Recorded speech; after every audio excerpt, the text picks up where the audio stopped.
To call the September 9th board meeting to order. May I get a motion to approve the agenda? Move to approve the agenda. Second. Oh, we jump right in. Well, good evening, everyone. Yes, it's been 2 weeks, right? All those in favor? Sorry. Aye. Aye. I knew I was going to mess up.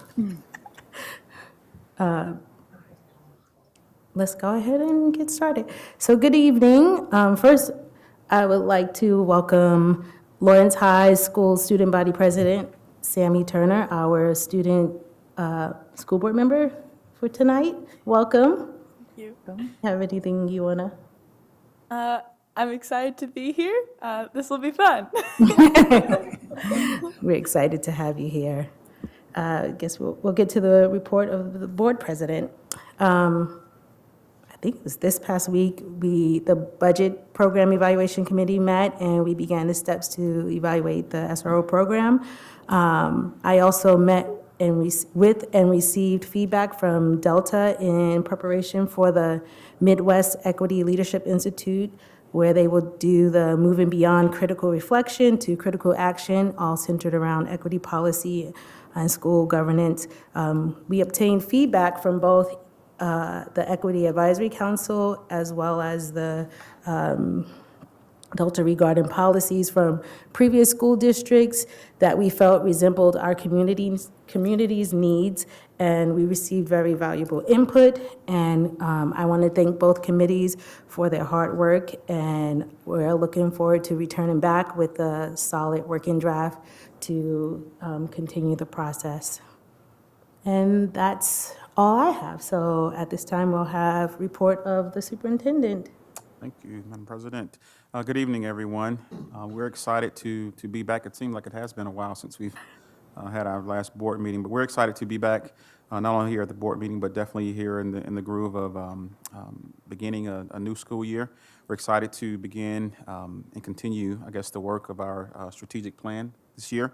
Our executive leadership team continues to meet with our strategic plan teams that are putting the final touches on their action plans, and we definitely look forward to bringing our first report to the board, our quarterly update here soon. Our first student fee statement and waivers, I checked the mail, mine came. Waivers for the school year are being mailed. As a result of the automation through PowerSchool, the finance department estimates that we've saved over 40 hours of time getting them ready for mailing, and so there's some positive PowerSchool news there. Surveys for staff, students, and parents are being prepared as part of our budget and program evaluation team's review of our school resource officer program. When those are available, we do encourage all of those individuals, staff, students, and parents at that secondary level to participate, so we can have some good data in which we can make a decision on our SRO program. Lawrence High School teachers continue to move in the newly renovated classrooms. I was over there today. We do expect to have students attending those classes in the coming days. Definitely want to thank our LHS staff, who's been extremely flexible and patient, as well as our scholars. It's been extremely patient and diligent with the accommodations that we've been provided there. So the renovations are being finalized. I definitely want to also thank Kristen Corson, who's an ESOL teacher there. Her room was not even unpacked yet, but she had already written on the board essential questions, where her essential question is supposed to go. That's a huge focus for us this year. So she's already on it. Lawrence High will host its parent open house at 6:45 on Monday, September the 16th. We hope all parents will attend. We invite staff members who plan to resign or retire this year to please let us know by October the 1st in order to receive the early notification incentives that's described in our master agreement. We hate to see you go, but as you know, early notice helps us plan to recruit high-quality candidates, which is theme 4.2 in our strategic plan, attract high-quality candidates. In order to support the health and well-being of all of our employees, we will begin offering free flu shot clinics next week in all of our buildings for for all building employees, their spouses, and their children age 5 or older. The deadline for teachers to apply for the district's Leadership Academy is September the 23rd, and this is our Grow Your Own administrative level professional development program. Invite the board and the public to join me at the Lawrence Schools Foundation 2019 Community Education Breakfast at 7:30 on Friday, September the 20th, across the street at the Doubletree Hotel. Our keynote speaker this year is Brian Frederick, Lawrence High class of 1993. He's also the Executive Vice President of Communications at the ALS Association. And if you recall, during the viral 2014 ALS Ice Bucket Challenge, he actually consulted with the Association on Crisis and Strategic Communications. The Lawrence Lions Alumni Association will honor a leader of world affairs, a singer-songwriter, and an environmentalist when it hosts its 2019 Hall of Honor induction at 2 p.m. on Sunday, September the 29th, in the LHS Rotunda. This year's inductees are Kathleen Carruthers, a class of 91, Ashley Davis, class of 94, which is my class, Pamela McElwee, class of 88. The Hall of Honor induction is free and open to the public. And lastly, Governor Laura Kelly has appointed our very own Shannon Kimball to represent the Kansas Association of School Boards on the Governor's Council on Tax Reform. The council will conduct an 18-month in-depth study and make specific statutory recommendations to state lawmakers. So congratulations, Shannon, and thank you so much for your service. So at this time, we will have patron commentary, and it looks like we have only one. So Hank Hurst, and as Hank comes up, I will read the audience participation. The USD 497 Board of Education welcomes patron comments and thanks you for taking the time to talk with us about our policies and procedures. We set aside this time during our regular meetings to hear from the public. This is your time to share your opinions. However, complaints about specific staff or students will be heard by the board in executive session in order to protect the privacy of the individuals to be discussed. While you are not required to share your contact information, we ask for that information so that district staff or the board can follow up with any specific concerns you have. Please try to limit your time to comments to 5 minutes. Thank you. Good evening. My name is Hank Hurst, and I'm a senior at Free State High School. I'm here tonight to ask the school board to support any initiative that may come your way regarding the e-cigarette epidemic that's sweeping through our schools. Last week, I was caught with a vaporizer in the boys' locker room at Free State High School. As a consequence at school, I was given an ISS and not allowed to participate in the first cross-country meet of the season. My mom is a public school teacher in the district, so of course there had to be what she calls an at-home consequence, which is why I'm here tonight. My wish is that the schools were educating us around the effects of vaping. I also encourage you to put consequences in place that promote prevention and treatment. For the longest time, I thought vaping was a safe thing. I could do it with a bunch of other kids in the bathroom, in between classes, even in class, like a lot of other kids do. How bad could it be? I mean, it smells like Skittles and fruit. I mean, it's good. I like that stuff. The advertisements that I see for vaping make it look really cool, and it's promoted as a healthier alternative to smoking cigarettes. For clarification, I'm not a bad kid. I'm a regular kid who developed a bad habit. I get good grades, I never miss school, I'm on the cross-country team. I'm a pretty average student at Free State High School. The vaping epidemic is real, and it's impacting how your students are learning and behaving in school. Studies indicate that over 30% of high schoolers are using e-cigarettes regularly. That's what my mom calls alarming. And I would say that 30% is a low estimate. It seems like much more, especially at Free State. My experience, she also told me that nicotine addiction can lower your impulse control, which, if you know anything about adolescent boys, it leads to nowhere good. Those of you high schoolers at home watching this riveting board meeting on the interwebs, you should know that e-cigarettes are full of chemicals, the same chemicals that you can find in wiper fluid in your car, things like lead, nickel, tin, benzene, and formaldehyde. I'm pretty sure those are pretty bad for you. And FYI, according to my mother, I'm practically half dead already, and not just from vaping. You can draw your own conclusions. Thank you for your time and your dedication to the Lawrence Public Schools. Please consider my plea to make district-wide changes to how this epidemic is being handled. And when you consider such changes, remember me, just a regular kid who could have benefited from education around the dangers of vaping. Thank you. Thank you. Thank you. Thank you. Good job, Mom. I know. At this time, we have board commentary. I've got a few things to share. We've had quite a while since our last meeting. GR and I had facilities meetings on August 13th and then again last Thursday, and we've received updates on the ongoing construction projects at Lawrence High and also at the middle schools in Free State. Talked about beginnings of some of our capital outlay spending for the year, transportation issues, and also got an update on safety and security that included some information about grant funding that we have applied for and how we're planning to spend it. So those were great updates.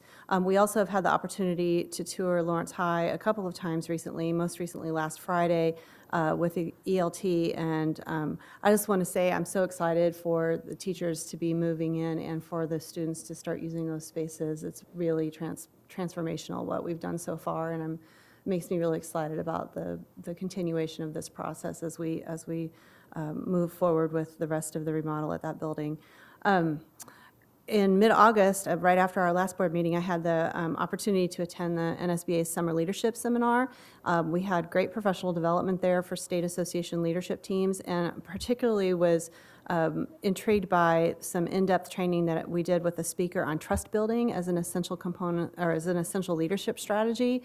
And one of the interesting things he said was about how trust is, a lack of trust is one of our biggest expenses in our budget. And he talked about all the ways that a lack of trust translates into a loss of economic losses for the district, and things like teacher retention and just a whole host of things. So that was really great. In fact, I worked some of that into a column I had to write for the Kansas Association of School Boards this month.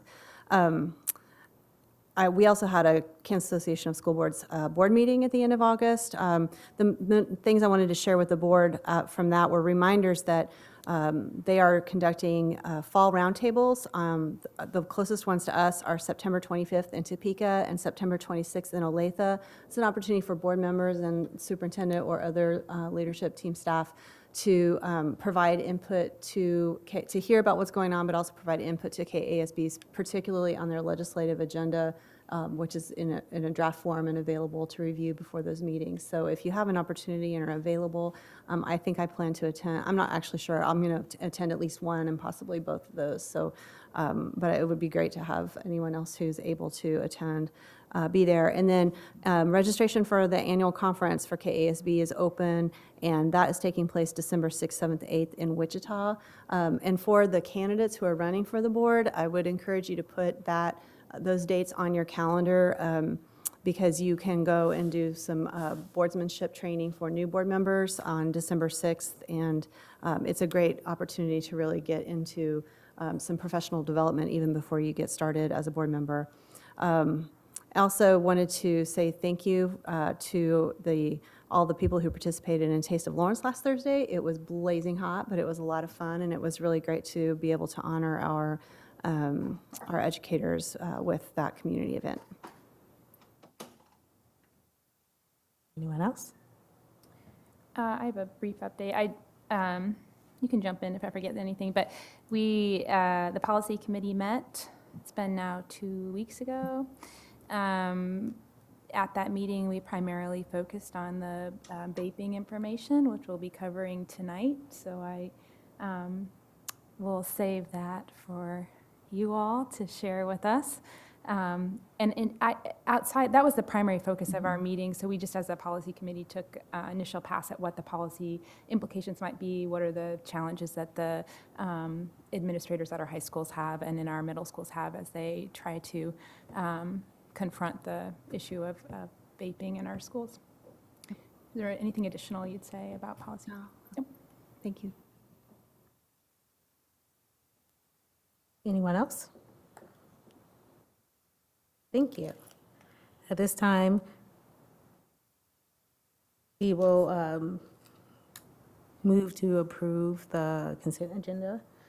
Consent agenda items are those that are considered routine and are adopted by one motion unless any board member or superintendent request that an item be removed. The item or items removed are voted on separately. Can I get a motion? Oh, yes. I knew I was going to forget something. Kelly? I probably should have said this when I was. So the board would like to recognize one retirement today of Denise Fish. She served the district for 22 years, and we appreciate her service and the time that she spent making the district stronger. Thank you. Thank you. At this time, can we have a motion? I move the Board of Education adopt the items listed on the consent agenda. Second? Yes. Yes. Yes. Yes. Yes. Yes. Yes. Motion passes 7-0. Thank you. At this time, we have Emma Hefty, a freshman at Free State High School, who will present a report regarding scoliosis screening in the Lawrence Public Schools for the potential. And as Emma comes, I had the amazing opportunity to meet Emma the first part of August. Her and her family came in to meet with me. She first reached out to me to schedule a meeting, and I definitely obliged and definitely wanted to hear. After hearing her initial, a piece of her initial story at one of our listening and learning tours, she eloquently wrote an amazing paper on what some of the information that she's going to present tonight. Definitely won't spoil her story. She has an amazing story, and I definitely wanted to provide this opportunity for her to present with the board. I talked to the board officers, and they agreed that we definitely wanted to invite Emma to our board meeting. And it was a great meeting tonight for you to attend, Emma, because we also have one of our state board members here, Ann Ma, here to hear this as well. So, Emma. Thank you for giving me the opportunity to speak and advocate for scoliosis. The goal of this presentation is to increase awareness of scoliosis screening practices and ways to get that information to all middle school students and families. So scoliosis is the curve of the spine in an S or a C formation. This can cause many physical side effects such as uneven shoulders or hips, slouched posture, back pain, and the head not centered over the body. But issues go beyond a person's outward appearance. In severe cases, the spine can push against vital organs, affecting their ability to function. Scoliosis is measured in degrees using the Cobb angle. This chart shows the degrees and treatment that's recommended. According to the American Associate of Neurologic Services, scoliosis affects 3% of the world's population. Approximately 63% of children with a spinal deformity report pain, with 23% of those patients reporting excruciating pain. Daily life can be so much harder for someone with a curved spine. It affects people 24 hours a day, 7 days a week. You can't sit at a desk and do homework for 10 minutes without pain. At the end of the day, all you want to do is lie down on a heat pad. You don't have energy to go play soccer or do gymnastics like other kids your age. You've been dealing with chronic back pain all day. In severe cases, the spine pushes against vital organs, affecting their ability to function, which in turn causes other health issues. And most of the time, the physical challenges aren't even the worst part. No one wants to look like the hunchback of Notre Dame. The bent body and slouched posture can crush a young person's self-esteem. Scoliosis is not something to take lightly. It's a deformity that affects people everywhere 24/7.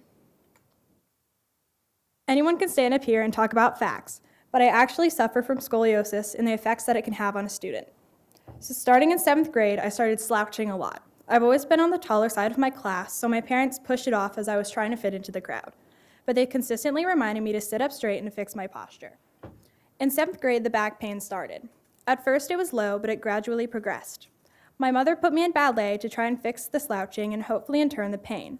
Unfortunately, ballet didn't help, and my pain was at an all-time high by the end of 7th grade. One summer night, my dad was getting ready to say goodnight when he noticed something odd with my slouched back. We scheduled a doctor's appointment, and 2 weeks later, I was diagnosed with scoliosis. I had no idea what scoliosis was at the time, and seeing my x-rays shocked me. The doctors put me in physical therapy and scheduled a consult with the orthopedic specialist at Children's Mercy set for 4 months later. Still 3 months away by the time I was finally done with my final round of PT, It seemed like Children's Mercy, and in turn, some answers would never come. We were starting to get hopeless.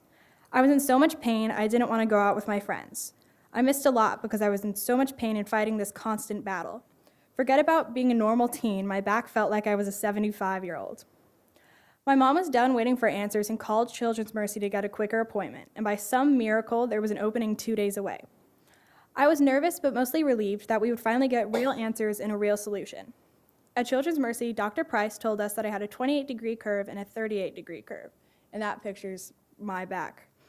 Normally, he would brace a child with that curve, but my case was caught late and there was nothing that he could do. I would have to live with a curvy spine forever.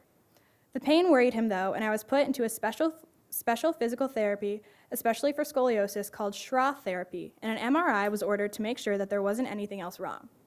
When the MRI came back normal, we knew that Schroth was our last chance. Going into Schroth therapy, we were totally overwhelmed.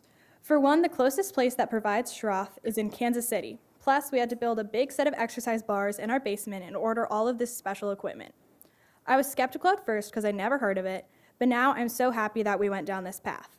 I do my exercises 5 days a week, 30 minutes a day at home when I actually remember to do them, and my pain has completely gone away.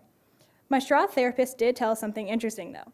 I also have kyphosis, which is the hump you can see in the side of my back, and a very mild case of lordosis, which is the curve at the bottom of my spine, also in the side view. And that's just my side of the story. I'm sure that my parents can tell you how all of this impacted them too. Scoliosis affects me today, and it will forever. I'm self-conscious about my posture, and I'm in pain sometimes, and there's a lot of small things that affect me like it doesn't affect others. It's unfair that I have to work harder than other students do just to not be in pain. No teenager should live with chronic back pain. You should go out, be a kid, kick a soccer ball, go downtown. I was diagnosed with scoliosis in 2018, but who knows how long I had it before then. Which is why early diagnosis is key. If a curve can be caught at 15 degrees and braced or monitored, it can save a student from pain. Most cases are caught too late for any other means of treatment, meaning surgery is their only option. Spinal fusion surgery is painful, expensive, and it's difficult to recover from. Catching scoliosis early means families can be proactive about treatment and avoid future health concerns. The main problem is that there's this information gap. Pediatricians don't do screenings, schools don't do them, parents don't do them, so cases go unnoticed. No one's watching. Doctors think that the school does it, and the schools think that the doctors do it. Parents need to be informed that it's happening, that it isn't happening. I'm asking for your help in eliminating this information gap by getting information to students and families through our elementary and middle schools. In 2013, a large clinical study founded by the National Institute of Health concluded that screening examinations for schools reduces the number of patients who progress to surgery, benefiting patients and saving healthcare costs. This isn't a new idea. 32 of the states have mandatory or recommended screenings through public schools. Many others don't mandate, but recommend school screenings to those who choose to participate. Kansas is among the few states that have no recommendations or mandates for screenings. A statement from the U.S. Preventative Service Task Force says, quote, "The USPSTF found adequate evidence that current available screening tests can accurately detect adolescent idiopathic scoliosis." Screening for scoliosis is actually super simple. A trained eye examines a child in a private screening area, checking for uneven shoulders, arms, hips, and head. The student then bends over like they're diving to perform an out and forward bend test. As seen in the image in like the upper right under the title, a student with scoliosis will have one side of their rib cage lifted due to the spine pushing against the ribs. A scoliometer may be used to more clearly see a curve. It is recommended for females to be screened once in 5th grade and again in 7th, with males getting screened in 6th grade and 8th grade. And to make it even easier, Shrines Hospital for Children has created a free app that acts as a scoliometer for you called Spine Screen. This easy-to-follow app helps you learn the signs of scoliosis and treatments available, will set calendar reminders for annual screenings, and will perform a preliminary spine check at home. With the advances in technology, screenings are easier than ever. Bill HB 2253 was introduced in 2017 that recommended screenings for all students, but it died in committee without elevation. A similar bill in 2018 also never left committee. Without screenings in schools, parents need to be informed about scoliosis.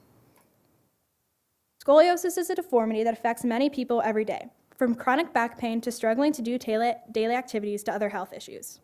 Early diagnosis is key to the well-being of students. If we can prevent surgery and future health concerns with a simple screening, we should do it. As someone who suffers from scoliosis, I'm asking for your help to solve this information gap and better the health and lives of our students. Thank you. Thank you.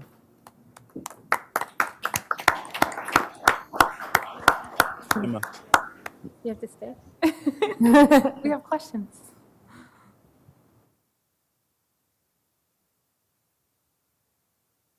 Thank you for sharing your story. Yeah.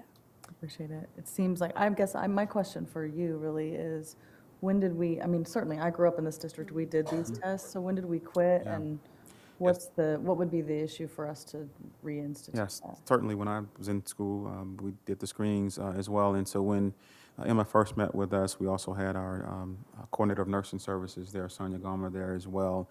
And according to her, she stated, and I don't know if Ann might be able to help with this or not, but she stated that in the state of Kansas, it stopped around 2002, 2004, due to some misdiagnosis. And so instead of, just increasing training, they just decided that they would not mandate screenings in the state of Kansas. But she did mention that she meets with the pediatrics in Douglas County, I think monthly or every other month, and she was going to bring this up to them as well, because in Emma's case, she went to her doctor checks, and the pediatrician didn't detect it. And so, as she indicated, they think we're doing it, and I guess we think that they're doing it. But what I shared with Emma and her parents is that I can only imagine, our educators are tasked with making sure that our students are learning reading, math, science, and social studies. Well, if I'm in pain, I could care less about what you're saying. And so when we talk about removing barriers to learning, this is definitely for Emma was a barrier for learning, or is a barrier for learning.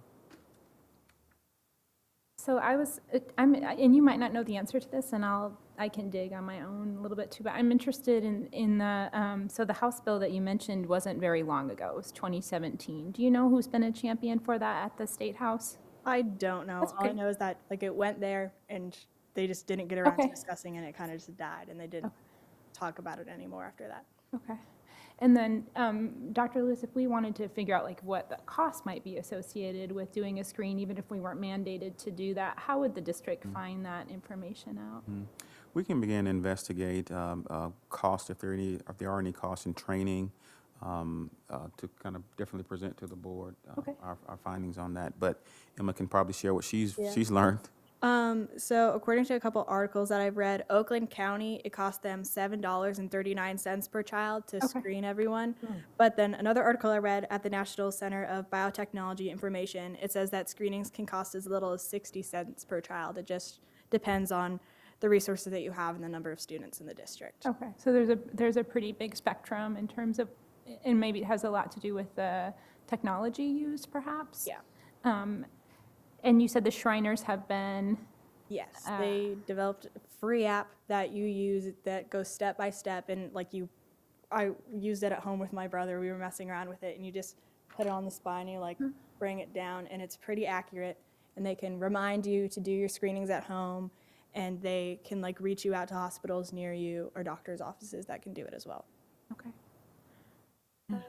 How can we, can we send that information out, put it online? Even if we can't do those screenings officially, can we, present it to the school as a whole? For example, if you said that a targeted age is 5th grade, and 5th grade and Sixth. 7th grade for females, and then 6th and 8th for males. if we could maybe that 5th through 8th grade, if we were sending that information home in a student newspaper We're getting the information out. And that was one of the things that Emma stated. Of course, ultimately, we would prefer screenings, but she was really adamant about just increased awareness as well. And so that's definitely something that we can work with our coordinator of nursing services to research what would be some good material to send home to families. Just reminding them to talk to your physicians about these things. It's helpful, thank you. Hey, Shannon, is this something KASB would be interested in Possibly. looking at for their I'm going to take note of the bill number and find out a little more information about it. So Emma, I know I'm speaking for the entire board when I say thank you for bringing something that I think people are just completely unaware of. And no offense, but I think our superintendent put a little pressure on you. So, board, there's a State Board of Education person here. Great. So thank you very much. This is the type of advocacy that we want our students to be able to advocate for, not only what's personal to them, but what they know is good. Yes. Thank you again. Thank you. And thanks to your family. Thanks for coming. Thanks. And her parents are there. Julie, Thank you. can we, I'd like to shake your hand? Let me do it with all the other. Yeah. Can we get a, yeah.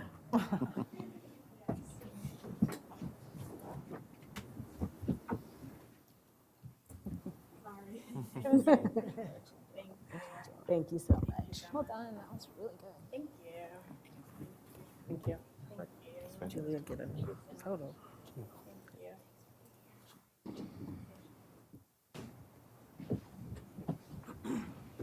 No, that's me. At this time, we will have Emma. She currently represents District 4 on the Kansas State Board of Education, and she'll be discussing several topics and providing KSDE updates. Welcome. Thank you. Thank you guys for giving me some time tonight. It's always good to be here. And I'm always amazed when school board gets a 7-0 vote on the agenda at the state. We never get a 10-0 vote on the agenda, ever. And it's so fun to see you off to a good start. I had a number of things to try to bring you up to date on tonight. And so each of you have a packet. I killed a few trees on the way here. The legislative highlights. This covers all the major bills that were passed this session, but I wanted to bring your attention to the ones that impacted education, and they start on page 3. And I did have a few extra handouts if anybody in the audience wants some. I left them with Elise there. Of course, we had a House substitute for Senate Bill 16, which was the funding bill. And the big thing was they passed a $7.75 billion budget, and they added about $630 million new dollars to the budget this year. $515 million of that went to education. About $190 million went to schools to help solve the adequacy problem that we had, and $282 million went to CAPERS, because we have to pay retirement, and that's a good thing. $7.5 million went to special education. They list some of the other things in here. We did get to keep the ACT and Work Keys assessments. The state will pay for those for every student. And also this year, we were able to talk them into giving a free pre-ACT available to all ninth graders. So that's a nice addition too. So we're happy about that. One of the other things that they ordered was that we provide a one-page summary, accountability summary. They is what they called it. And we already had that going, which was a good thing. So this piece of paper here is a look at, by the end of the year, this is what we have planned to have up on all the school sites, where we have the school, the board report or a report card, your school report card on the KSDE website. Right now, you have to dig and dig and dig to get to the layers of information that we have. So by the end of the year, it should look something like this. I'm not sure I'd call that one page, but at least you won't have to dig for everything, and a lot of it will be out there. These little stars that you see on the front page is our new, what we call our Kansas Can recognition system. In the past, the only thing we recognized schools for was how well they did on state assessments.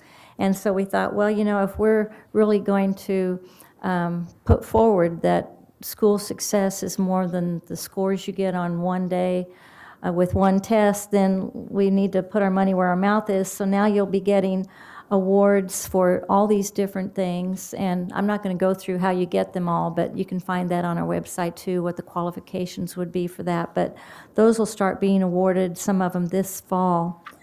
So I think this will be real handy for people, a lot more user-friendly than what we've had. Then I also, because this is hot off the press, I just got this Friday.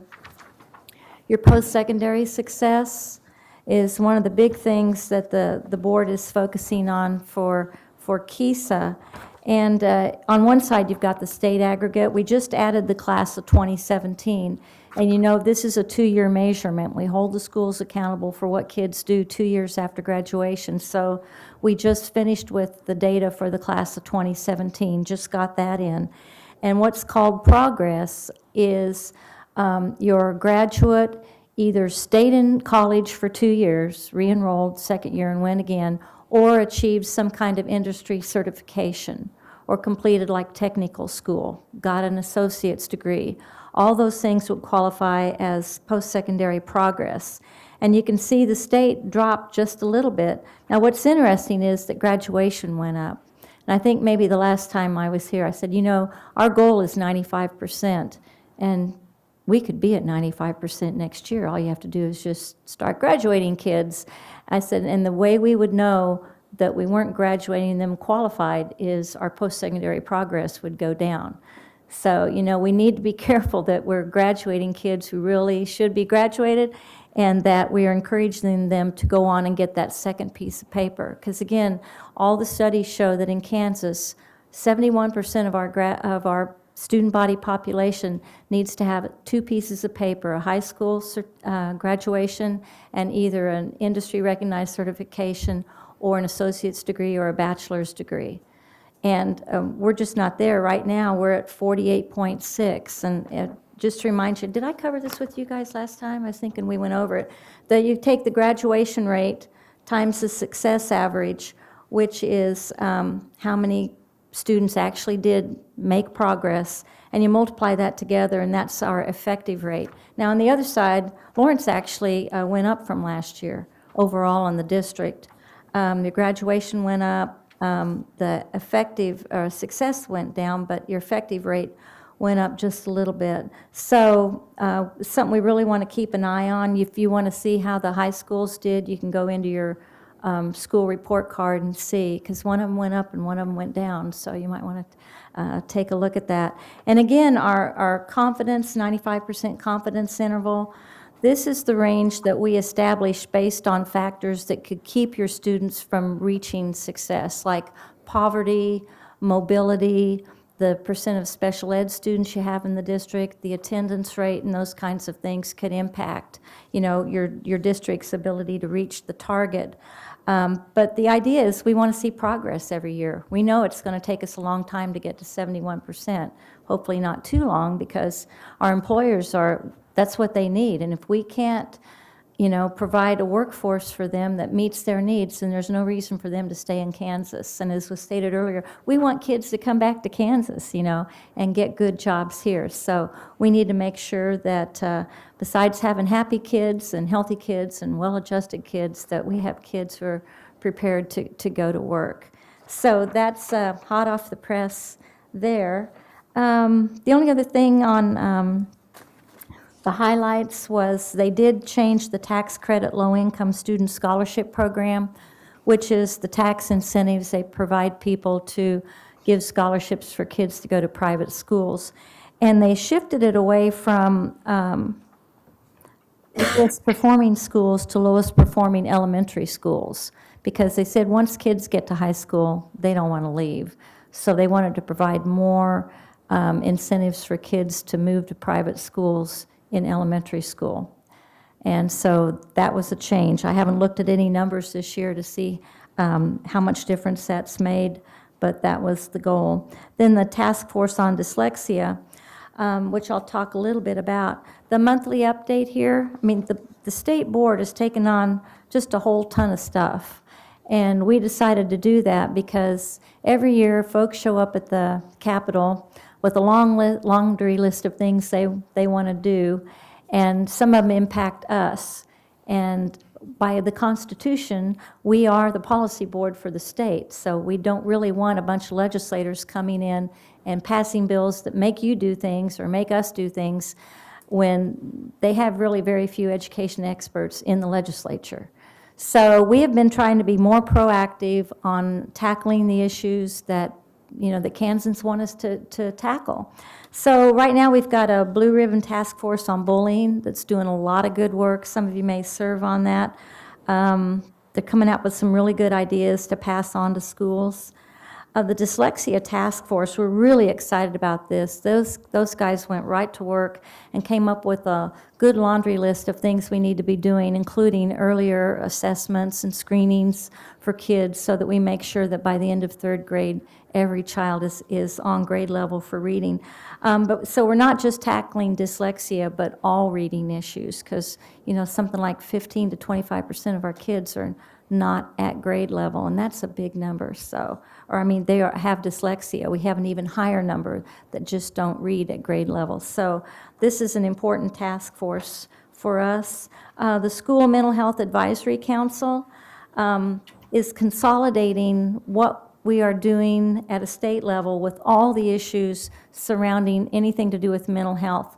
We've set this up when the legislature was considering Aaron's Law, which had been passed in something like 30 states, and it was about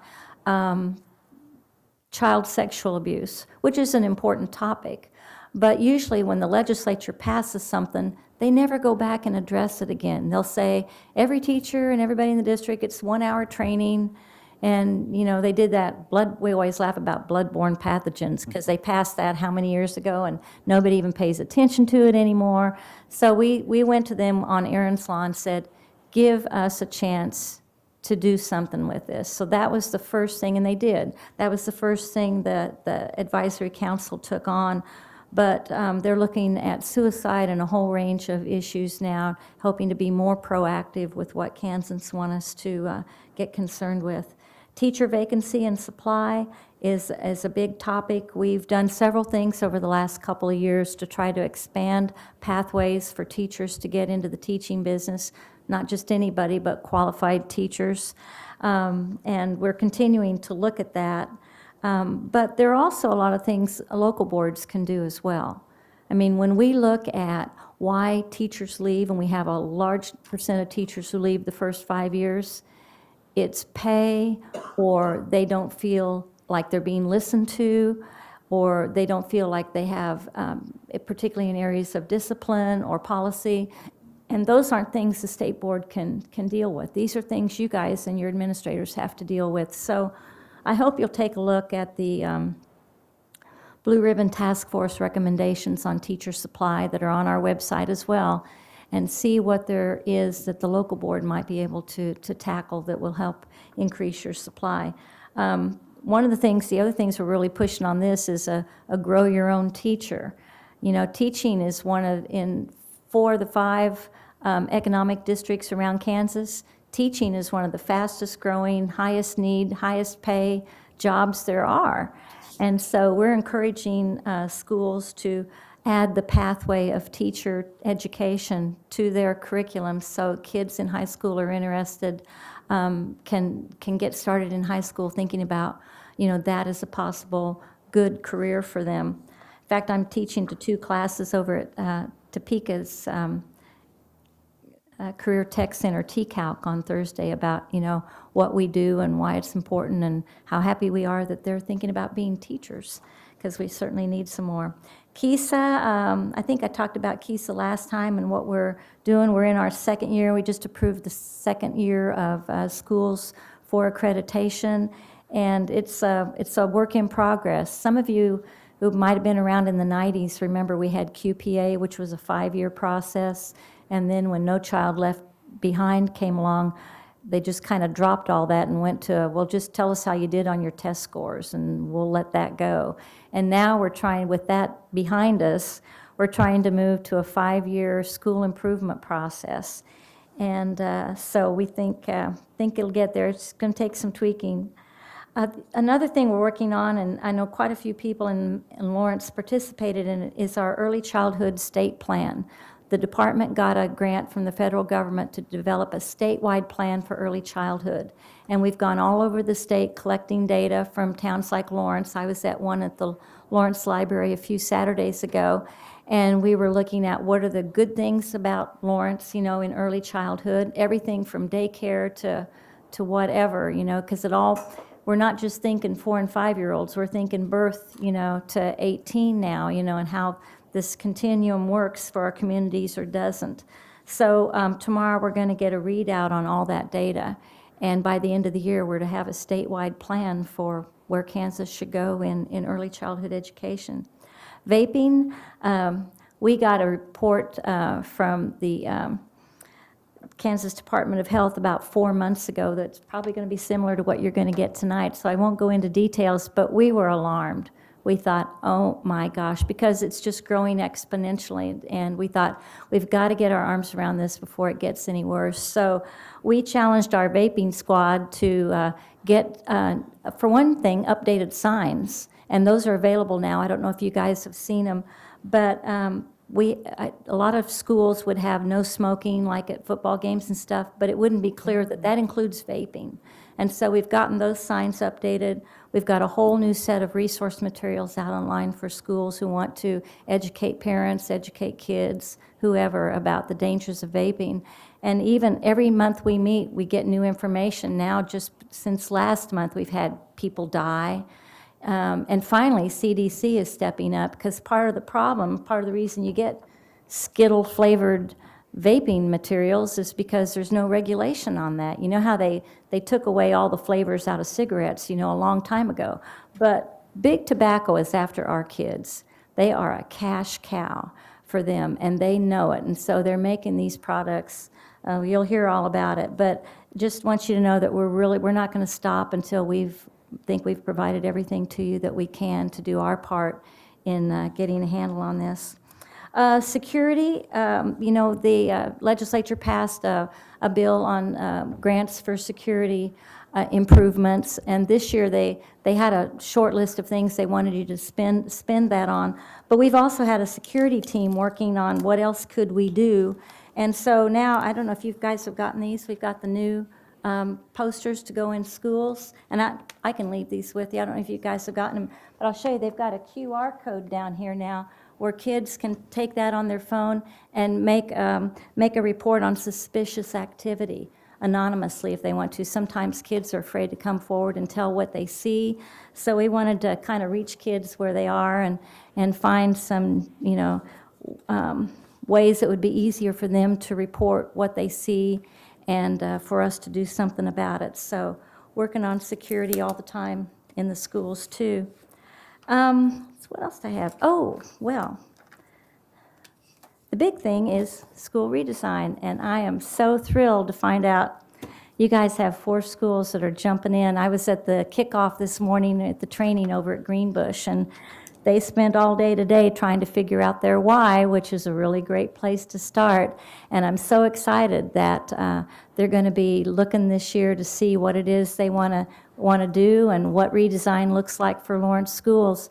I'll just tell you, it's going to be the hardest thing you've ever done, the bravest thing you've ever done, but it's the most necessary thing we have to do for kids, because we just can't keep using that industrial model. And I wish I had time to share with you some of the stories of the other schools that have been doing redesign. It's hard to believe we're in our 2nd full year now.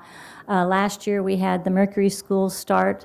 This year the Gemini 1 schools launched, if you will, with their plans. And it's so exciting what they're doing. I was chuckling kind of because we had one school came in to tell us what they were doing, and there was a math teacher there, and she'd been a 20-year math teacher.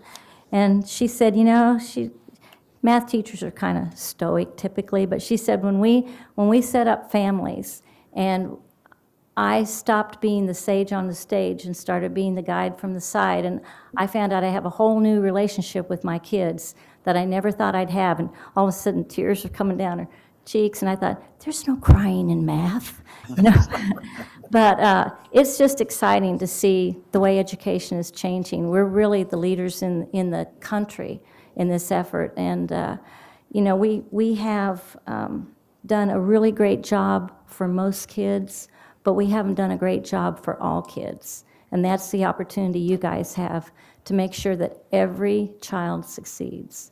And that's what redesign is all about. So very exciting stuff. I would just encourage you, there are only 3 things you have to focus on: communication, communication, communication.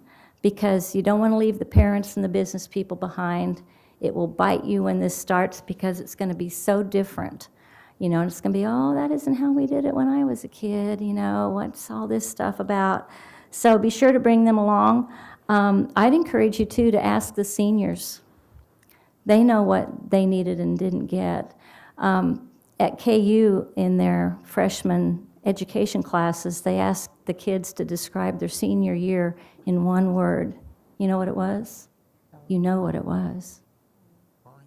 Boring.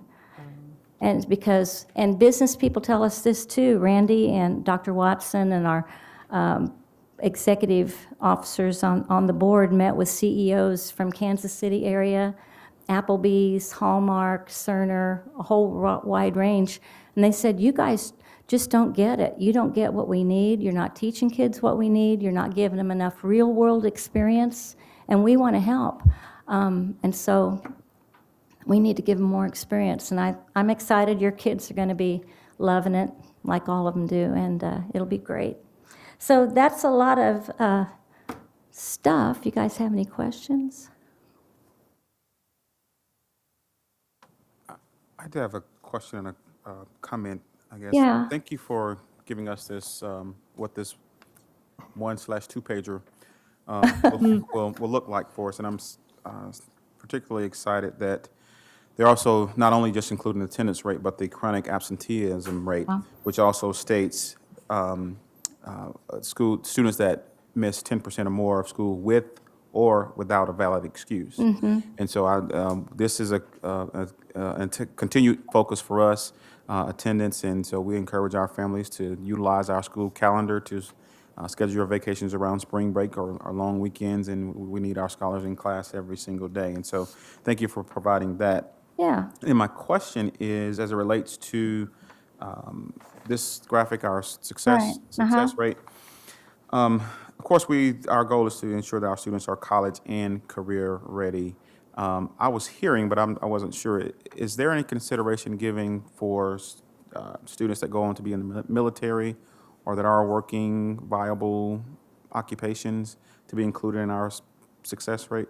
Well, in a district the size of Lawrence, it might not matter that much, but we've told particularly small districts, if they only have 25 kids in a class and 2 of them go into the military, and they know that, just track it and present it when they have their OVT visit, that we can add that in if it's a factor. Okay.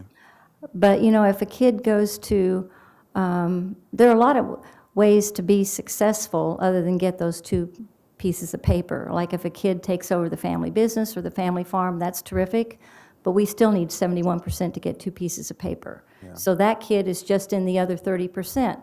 Or someone who chooses to stay home and raise kids, that's fine, but that's in the other 30%. We still need 71% to get 2 pieces of paper. But going into the military, most of the time is that same level of training. So we've just asked them, if you know kids who went in the military, to track that and present it when we come in. Okay. It can be adjusted. In the 2-year and 4-year institutions, you get that from the clearinghouse. Students or families that select not to make their information public, which may be a small or large percent, how do districts, I guess, get credit for those families, those students? You know, I haven't had that brought up yet, but I can ask Randy what we know about that, or what percent we think aren't in there, because we would know that. We'd track them through high school, and we'd know who's not in there. Or like if it came back and said, oop, information not available. Let me find out and see what we're doing with that. Thank you. Good question. Anyone else? Thank you. We appreciate your time. It's all right. Appreciate that. Thank you guys for having me. Thank you, Ann. Thank you. At this time, we'll have Denise Johnson, Assistant Director of Fine Arts, Health, Physical Education, and Wellness, come up to report on vaping.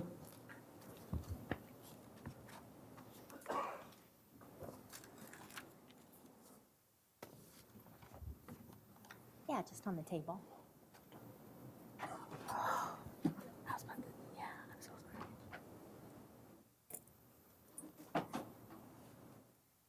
Good evening. Thank you for giving us time tonight to be able to present to you about vaping. And honestly, I think as we listen to the different individuals coming up, starting with Mr. Hurst, honestly, the senior from Free State, he could not have done a better job of leading our presentation tonight and listening to a student voice. Sarah is joining us tonight. Sarah Hartzig is a health promotion specialist at Douglas County Health Department, and Sarah presents on a number of occasions to our students in several grade levels that you'll hear about, and she'll do some presenting tonight. Also joining me is Amy Marcanari, and she is the Associate Principal at Free State High School, and Margene Brohammer is the Associate Principal at Lawrence High. And I think as Kelly addressed and Shannon, we did talk to the policy committee a little bit on this, so they have some of that information. So I'm going to start with just showing you this. So as this is just a jewel. And honestly, as I look at this, not only as an educator, but as a mom, I would probably pick this up and put it on the counter, or maybe pick it up and think that my son lost something, or my daughter. But what I want to talk to you tonight about is, one, what you're seeing in front. Sarah will talk a little bit more of that. Those are some of the items that are found in the actual pods or the juice. I think students don't realize that. You heard our senior, talk about not being aware of what he's putting in his body. Tonight you're going to hear about those medical effects of vaping, the usage that is happening in our high school and our middle schools, the education and curriculum that we are trying to take on as a school district, and then those actionable steps in order to support our students, families, and staff. And I wanted to thank Shannon and Kelly for saying that. So when we worked, they were like, give us something. We want to be able to do things as a board. And I have felt very supported from this school board from a health perspective. So I appreciate that from all of you. In addition to that, I'll get this next slide up and have Sarah come and join me. But I did want to have an opportunity to share a couple of documents that are in front of you, are some of the information that we're sharing not only with families, and Anne did a wonderful job of kind of leading in, because the vape-free school toolkit that was provided by KSDE, we are using. The pencil that you see in front of you that has a vape-free school, we are hitting several of those items on that. So I do want to say that we are addressing that, but we still have a lot of work to do, as you heard from our student. So Sarah's going to take on some of the medical components of vaping. All right. Well, thanks again so much for having me here. Like Denise said, my name is Sarah Hartzig. I'm the community health planner at the health department. Those things there are from an activity we've done with fifth graders, which kind of helps them visualize what types of chemicals are found in e-cigarettes, in the juice as it's being vaporized. Obviously, they represent chemicals, so there's not actually gasoline in a Juul pod, but there are chemicals that are in gasoline that are also in a Juul pod. So what you see up here on the slide are different types of e-cigarettes. We see a lot of these, actually. These are many of the most commonly seen ones, with the exception of the disposable e-cigarette. I haven't seen very many of those. But you'll probably see kind of the tanks and mods, which are the bigger ones, and the pens, as well as the rechargeables, which are the Juul, which Denise just held up. And then the other one, which is a Swarin drop, that's becoming more popular. They can like put it on a keychain, and it looks like sort of a little fob thing. So these things keep evolving, and they keep changing. And so that's something that we want you to be aware of, is that this is what's popular now, but that's not to say this is what's going to be popular for the rest of the school year either. We know that vaping, the frequency of teens vaping is really skyrocketing right now, and you've heard this many times. Over the past couple of decades, we've seen a long, steady decrease in the percentage of students who are using traditional cigarettes. It's under 10% as of 2018, whereas when you look at vaping, it's really just shot up. And this is nationally. Among Kansas students, about a third of teens have ever tried vaping. This is as of 2017. 1 in 10 say they currently use e-cigarettes, and current use is defined as more than once in the past 30 days. And anecdotally, we know that local teens estimate that that's way higher. So they'll say at least 50% of their peers are currently using e-cigarettes when we talk with them. This is, of course, as of 2017. If we jump back to this slide, between 2017 and 2018, there was a 78% jump nationally in who and how many students were using e-cigarettes. So we expect that when the new data come out for Kansas, it's going to be much higher than that. And that kind of matches with the reports of what we've heard from teens. And notice we don't have good local data, which we'll talk about a little bit towards the end of the presentation. I have a lot of really good local data that speaks just to Douglas County or just to Lawrence even about kind of what the percentages are compared to the state. So why do students use e-cigarettes, and why are they using them so frequently? Well, one of the reasons is that Big Tobacco is targeting youth. Companies who were successful, like Juul, used youth in their marketing. So they used people who looked young. They made it seem like it wasn't a big deal, like it was the hip thing to do, like it was more of a style accessory than really a device to use a substance.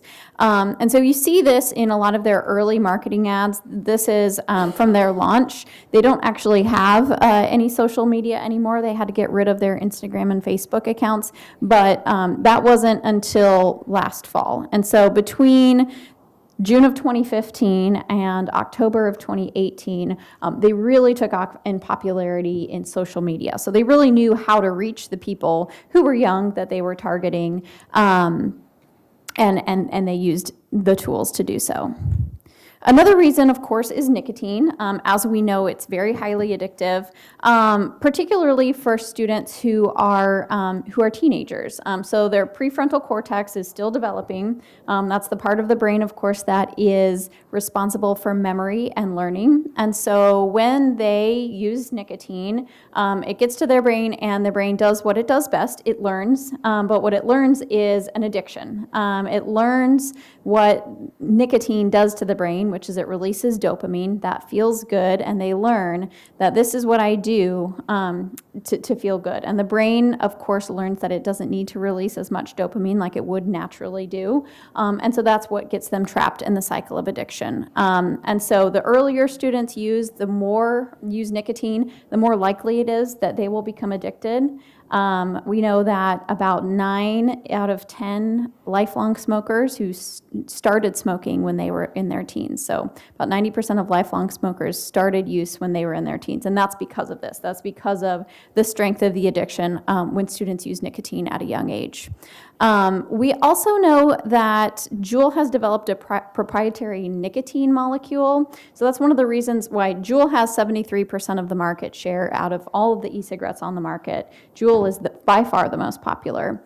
And they developed, you can even find it on their website, it's something they're proud of, that in comparison to other e-cigarettes, which have what's called freebase nicotine, it's basically nicotine that's chemically extracted from the tobacco plant, they developed nicotine salts. So they added a molecule. It's a nicotine salt now, and I'm not a chemistry professor, so I don't know all of the ins and outs of how this worked. But what I do know is that it got less acidic as they added that molecule, and what that means is that it's less harsh when it goes into their lungs. So students, when they're trying it for the first time, it won't burn and it won't be as irritating to their lungs as they're trying it. And the other thing that it does is it mimics a cigarette smoke in terms of the impact that it has in terms of reaching the brain. So a cigarette, when you uptake that nicotine with the chemicals and everything that are part of a burned cigarette, you get a really quick spike in nicotine in the brain, whereas with free-based nicotine, it's kind of more like a long, slow curve.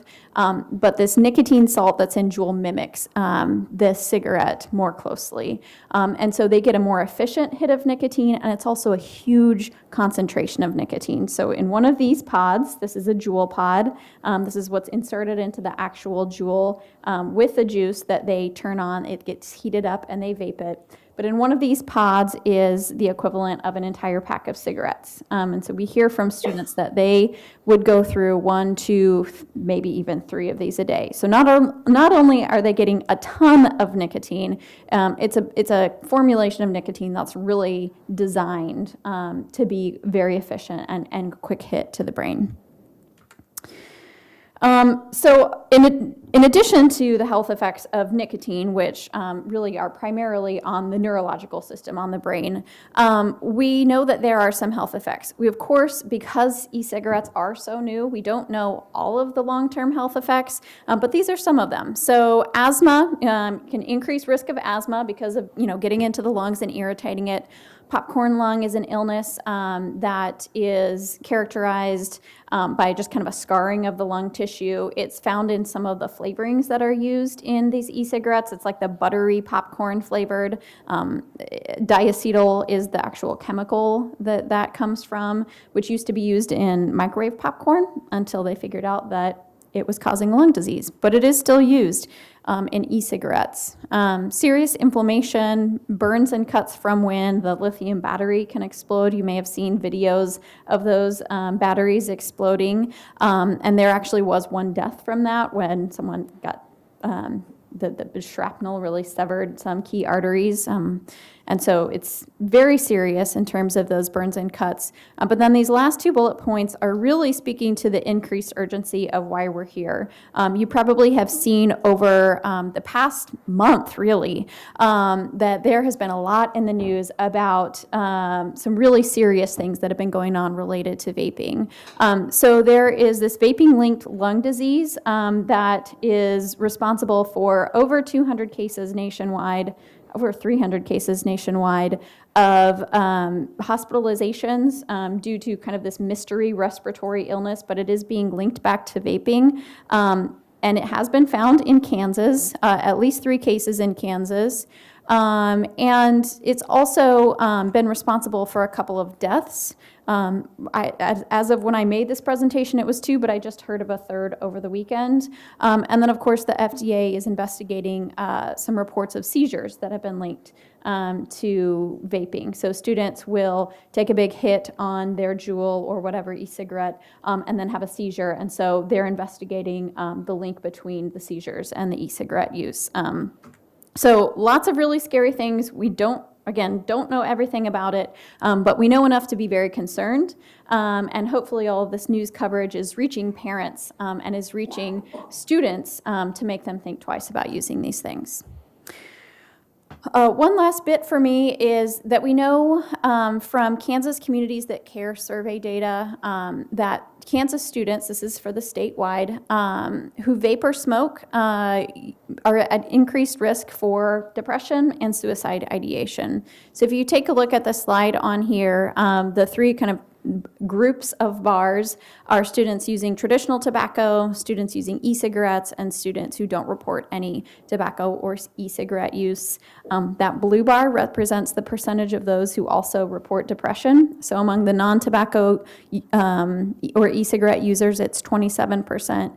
Among e-cigarette and traditional cigarette users, it's 42 and 45%, so about 20% higher reporting depression. And then that yellow bar all the way to the right is suicide ideation. So it's 16% in those that don't use those substances, 32 and 36% among those who use e-cigarettes and traditional cigarettes.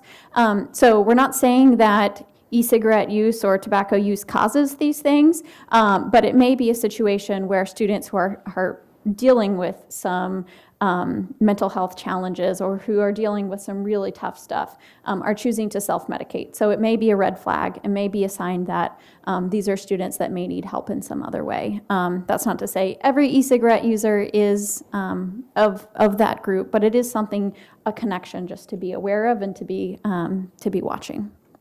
So I'll hand it over to the next presenter. Pause there for any questions so far? Any questions while the next speaker come up?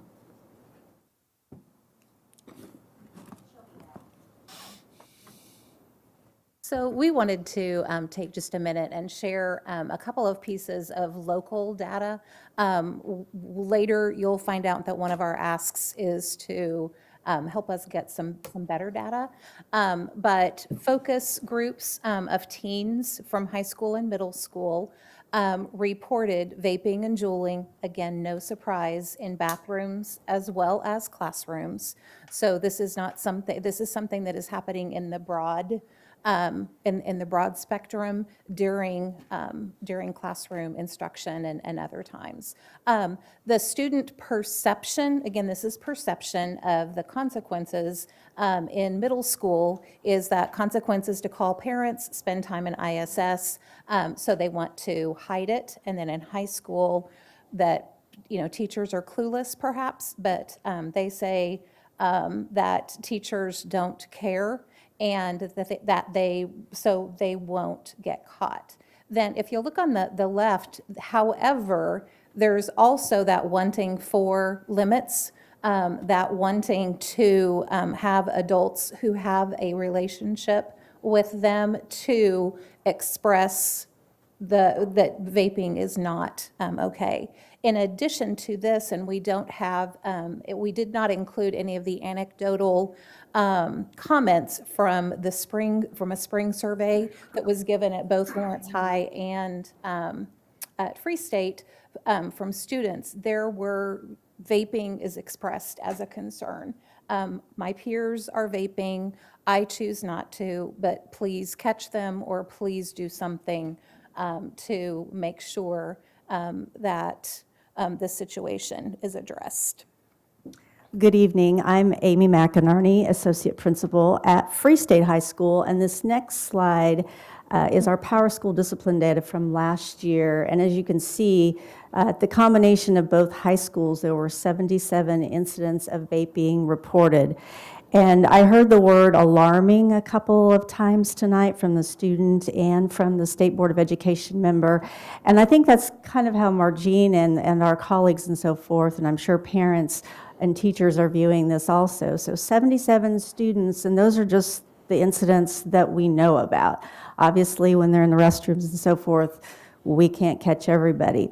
So 62, that's actually 62 students. So some of them had repeat offenses.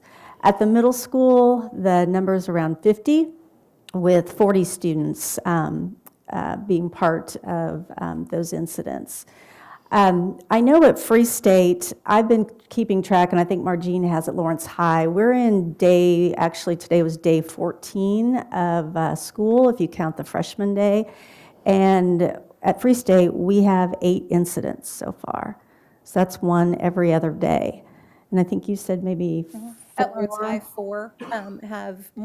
we have had intercepted 4 incidents of vaping, and one student who I talked to, I was just engaging in the discipline conference of what do you know? And he said, well, I know that the student said, I know that vaping is safer than cigarettes, because when you smoke a cigarette, the cigarette's in your mouth a long time when you're taking puffs, and with a vape, it's safer because you just take a quick hit off of it.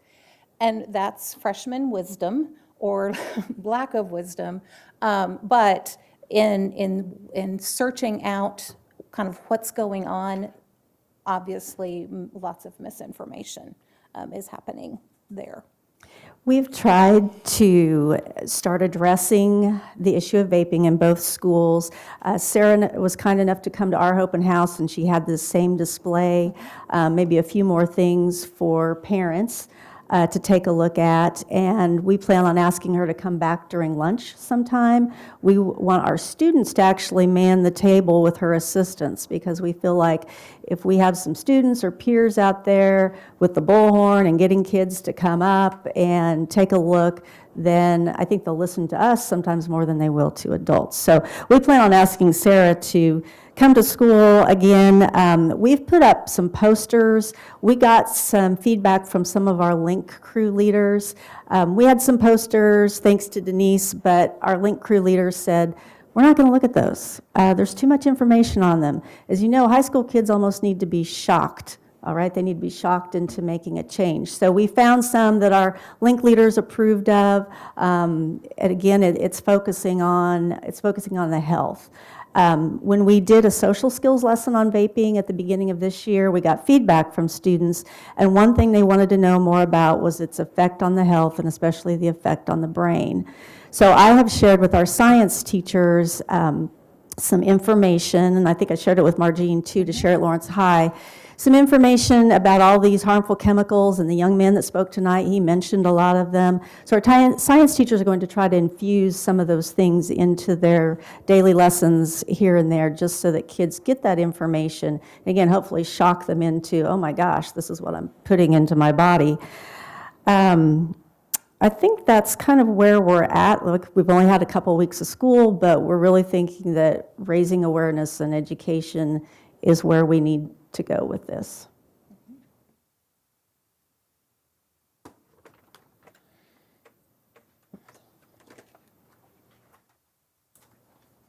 I really appreciate having Amy and Margene up here, just kind of truly telling what's going on in the buildings right now. What I'm going to share with you is a short video that was created through our Resist program, and that has been a Boys and Girls Club initiative. That particular program created a PSA. It was actually filmed. Sarah and I had it filmed at Southwest Middle School at the very end of the school year, and it has our Lawrence High students in it. So it tells truly their voice and what they're seeing, what's happening, and gives a little bit of some insight on how to help.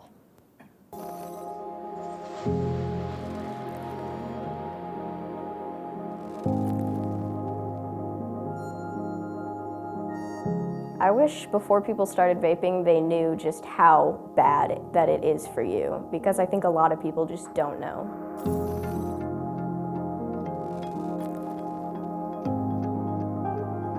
We need to educate people so they know that they're being manipulated by big tobacco, and that's the reason why these products are very attractive to you. It is not as harmless as these companies are making them out to be.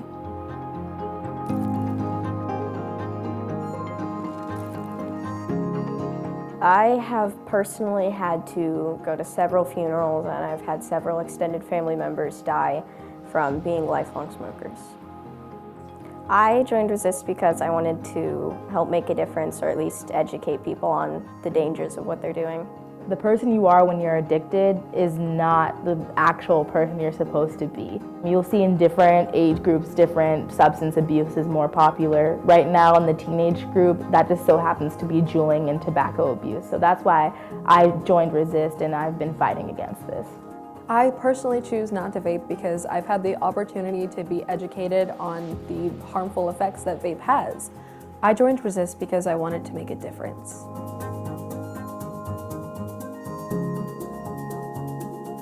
I think roughly 70% of my peers either vape or Juul, and about 80% have tried vape or Juul at least once. If you go into the parking lot, you'll see people vaping in their cars, locker rooms, even in the cafeteria. So the fact that you see it in so many areas of the school and it's not the same people, it's definitely a lot more widespread than statistics show. I think a lot of kids my age use Juuls and vapes because they think it's cool, or teenage rebellion and whatever, or because it comes in a lot of flavors that they like. Could be peer pressure. There are so many other reasons, but these companies are manipulating them into thinking that it's cool to do this.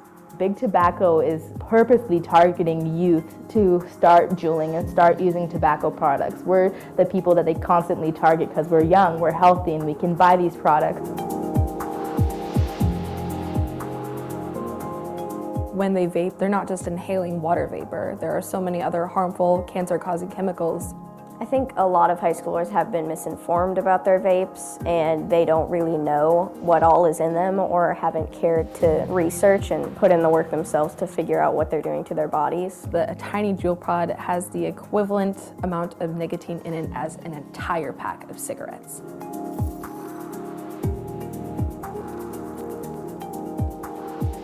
I think the best way for parents and teachers to help with this issue is to be updated. It's very, very new. There's not a lot of information out there, but 40 years from now, we're the guinea pigs. They're gonna see the effects of juuling.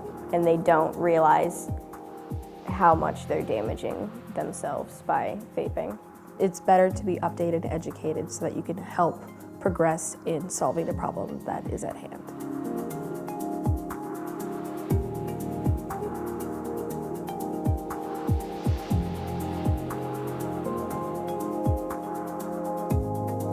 There's a population of 18-year-olds who are still in public education at the senior level in high school. So it's very easy for them to provide it for underclassmen, and underclassmen can just pass that on to middle schoolers, and it starts that whole chain. It's a lot easier to get these products from an 18-year-old than it is from a college student who's 21.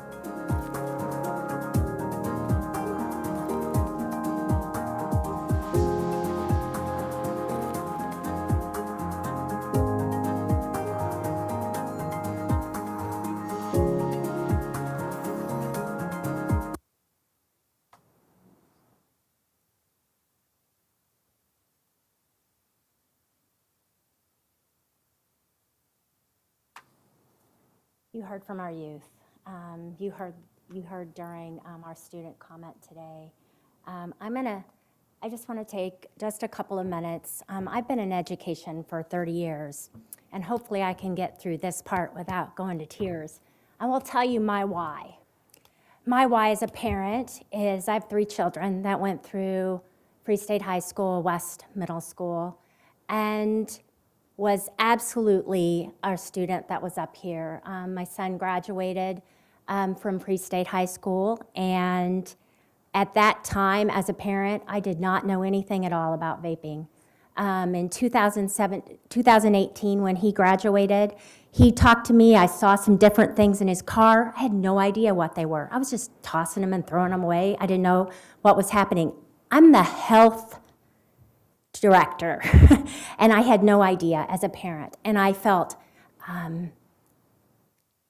I absolutely felt like I could not, didn't have any answers. My son, I talked to him, I talked to his friend group. This is a group of individuals. 2 of them were valedictorians from Free State High School. 5 of them out of that group went on scholarships, on athletic scholarships. All 15 of them were vaping. We had no idea as parents. Why I want part of this presentation is us to be able to explain to not only our youth what's going on and to understand, but we've got to be able to reach our moms and dads. We've got to be able to reach our families and let them know and what to look for. And when they go into that car, or to help monitor social media, to be able to get in there as parents and to know what to look for. So that's part of this presentation also. Part of, at the very end, we're going to talk about a campaign of awareness and how can we help our parents. So one of the things, now I'm going to switch into, we actually are doing quite a few things in education, but apparently not enough. So what you see here is where we got started. So we got started in 1718, and in 1718, we brought in the Kansas Department of Health and our local health department that presented to our 8th and 9th graders. We brought in, Resist started in 1718. In 1819, we presented then, we realized the problem wasn't just with our high schoolers, it's in our middle, and we have elementary kids vaping. We needed to be able to get down to that level. One of the things that you see in front of you is what Sarah comes out to our 5th grade sampling symposium for all our health curriculum, and she does a lesson with all of our 5th graders talking about the products that you see in front of them. So with all kids, not just fifth grade, but they've got to be able to actually see something, right? Something real that they know what's happening. So those are part of those items in front of you are part of that presentation. We have it in our 6th grade health, our 8th grade health, our 9th grade health. We need more. You're going to see that statement. We aligned state standards with new curriculum this last year. We adopted new health textbooks. Matter of fact, I want to thank the school board for approving. This is our middle school book. It is in front of students currently right now. It has vaping information in it. What you just saw tonight in your consent agenda was a new health book that will address vaping. Our Connect with Kids lessons for our middle and high school have vaping in them. Student groups are sharing about harmful effects during lunch. That's what Amy and Margene were talking about, and having Sarah in our link groups coming out at lunch to be able to engage, and not just, I loved how Amy explained to me, is it's not just have a table out front, it's come get a sucker and find out what's going on here, right? Get the kids in there and engaged and have the kids presenting.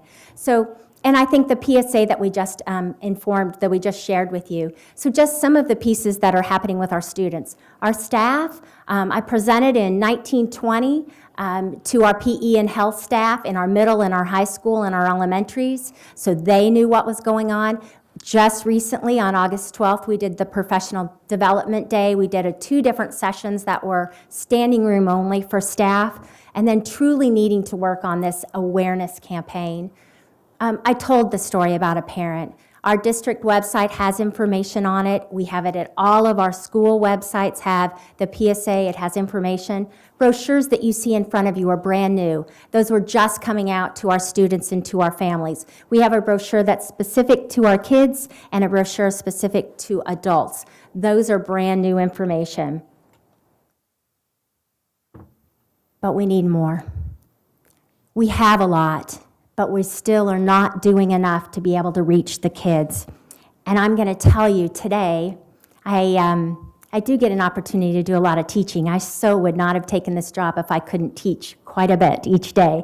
So I was at Free State High School with 9th graders today, and my lesson was actually on nutrition, but I did a little bit of information on vaping. Tell me more. Students were about, you can't stand up and tell us this is bad for our bodies. We need to hear from our peers. So that was rang true in each one of the classes that I talked to today. So that is our Resist program. That is what Amy and Margene are talking about with our Link crew and our FYI clubs and being able to reach students, sending things out. This is something that we truly need to dig deep into, and students need to hear from their peers about how dangerous this is. Right now, current progress. So I think where we are is we're working on this district-wide campaign, investigating devices to monitor areas in areas where students are vaping. That's the bathrooms, those are the classrooms and so forth. Investigating that, there are several companies out there. They're about $1,400 a monitor in each one of the bathrooms, but they do detect. I talked to the kids about it, and they thought, no, you can't do that because that's a camera watching us in the bathroom. And I said, no, actually not. It detects the vape. So it is kind of an interesting product. So that's something, again, that we're investigating. Aligning our middle and high school consequences with education. So we talked about in Power School and that we do have some consequences for students. You heard Mr. Hurst talk about an ISS. With that, pairing that with education so that while they're in a consequence, they do have an opportunity to learn about what is going on, what happened to them, what maybe even the why. Partnering with community agencies, that's been huge. That has been a big part of what I've done in all of my engagements for health is working with our community. So working on some of the different initiatives that are out there. So Sarah shared this one with me. It's an app for students. And I will tell you, I went ahead, I got into it today. I texted, I got this information. So it's where the students live. They live in apps. They live in to text this number, get this information. I had to say who I was, how old I am, what my level of vaping or e-cigarette use is. And then I'm getting, honestly, I'm surprised my phone isn't still dinging. So I've been getting 4 or 5 messages saying, how's it going today? Do you need any help with anything? So it's been a constant help and a reminder. So just an example of some things that maybe we can get into. And I think Sarah's going to come up and address from a community point of view what we were hoping that the school board can continue supporting for us. Yeah, so we have the Vape-Free Schools Toolkit, which you've heard about a couple of times already tonight. It's something that was put together by KDHE that has kind of model policy guidelines as well as example resources for students who've been caught vaping.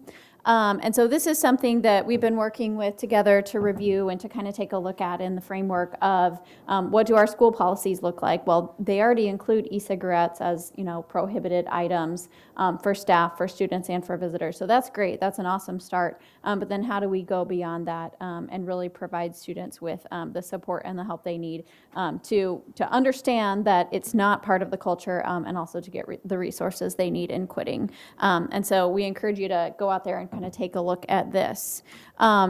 But these are kind of the things that are holding us back. So you heard the students in that video talk about Tobacco 21, and I just want to give kind of a brief synopsis about where we are on Tobacco 21 here in Lawrence. So back in September, it was actually passed by the county commission. So in Douglas County and unincorporated areas, Tobacco 21 is the law. Here in Lawrence, the city commission decided that they wanted to postpone a decision until after the Topeka lawsuit was resolved. So there was a lawsuit against the city of Topeka who passed a Tobacco 21 ordinance that went all the way to the Kansas Supreme Court. It was actually heard here in Lawrence last April. And then at the beginning of July, it was resolved in Topeka's favor. So the Supreme Court ruled that cities do have the jurisdiction to pass these laws, and it became law, which kind of gave us the excitement and the go-ahead to bring it back to the Lawrence City Commission. When that was put on the agenda items, so it was the mayor requested the other city commissioners to put it on the agenda. They voted not to. And so they said that they were not interested in pursuing Tobacco 21, which kind of leaves us in a place where we're back to square one, unfortunately. And so we are looking forward to the elections and to a new slate of commissioners in January. We have actually, the health department is hosting a candidate forum this Thursday in the evening. It's from 6 to 7:30 at the library. And Tobacco 21 is going to be a topic that we ask the candidates about because we think it's that important that we really need to hear from the candidates on their position on this. And so that's really one of the things that we think could make a big difference for our high school and our middle schoolers. Like you heard the students talk about, access to an 18-year-old is right there. They're the seniors. Access to a 21-year-old is not impossible, of course. There still are going to be students who have that connection, but it's going to be much more difficult than it is now with 18-year-olds. So that's one challenge that we have right now. Another big challenge we have is reliable local data on use and attitudes among youth. So kind of as I mentioned, we have information about the nation, we have information about the state. We don't have information about percentages who are using and their attitudes at a Douglas County level. And part of the reason for this is some legislation from a few years back at the state level that changed student data collection, including anonymous surveys like the Communities That Care survey, to an opt-in survey. So parents have to actively say, yes, I want my student to take this survey, as opposed to an opt-out. So parents would get a letter and then they could say, no, I don't want my student to take this survey. So we used to have participation rates of upwards of 70% in each county for that Communities That Care survey. It is way, it's like under 30% now. It's much, much lower than it used to be. So that's kind of a state level challenge that we're having, is the opt-in versus opt-out legislation and how we approach students to take surveys and to provide us with anonymous information about their use and attitudes. And then, of course, funding. So all of this takes my time, it takes Denise's time, it takes resources, and so that's something that as we are as we are finding out about this, this epidemic, the resources kind of have lagged, unfortunately. So we definitely have some funds that we're leveraging, but it would be useful to have more flexibility and more time to be able to spend on this. So I'm going to hand it over to these folks behind me. And I wanted the team to be up here because we've been working on this presentation for some time for all of you, and we've gone back and forth on just considerations. So just looking at, just supporting, as Sarah said, supporting the T21 at the state and local levels. And I think both Margene and Amy would share that this would make a big impact on the selling in the different areas within the schools. And Margene, you want to talk about the staffing piece? Yeah, do that one. Yes, I was just going to also share that we would like you to consider to examine staffing. I know at one time, before my time in the Lawrence District, I believe there were prevention specialists and also maybe some additional health courses. As an administrator, I can see how health courses would be very beneficial, not just for vaping, but there's a lot of other topics that could be covered to get students ready to go out into the real world. And that ninth grade, you know, keep in mind that ninth grade health course where this is inserted, there are some students who choose to take it virtually, and it does not have the same, you know, impact or the same curriculum as what we are doing. Also asking just for time for education, whether that be in a seminar or an advisory. The adults who kids want to hear from at school need time to present and to say and to weave in all these things that we are talking about. Then we would also ask that you emphasize the importance of that opt-in for communities that care. If there is some work with the state that would remove that or would change it back to an opt-out, that would be great. However, you as parents and advocates can also say, hey, please, you know, this is what the communities that care survey data can lead to. So we ask for your encouragement in those areas as well.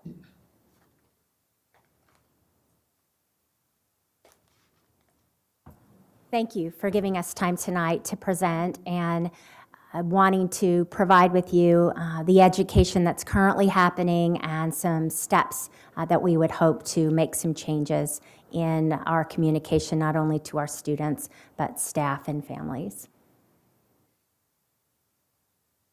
Questions or comments? I think.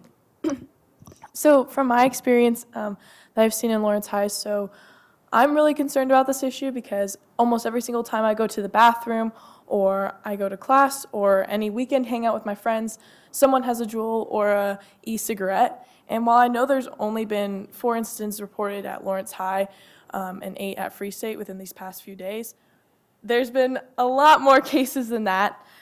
And I'm concerned about this because we've seen that this has happened.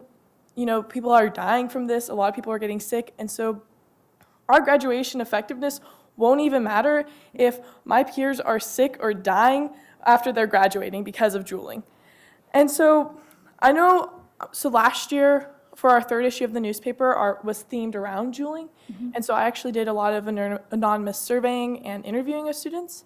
And so some of the people that I talked to who did juul, and I asked them why they did juul or if they thought that they were addicted.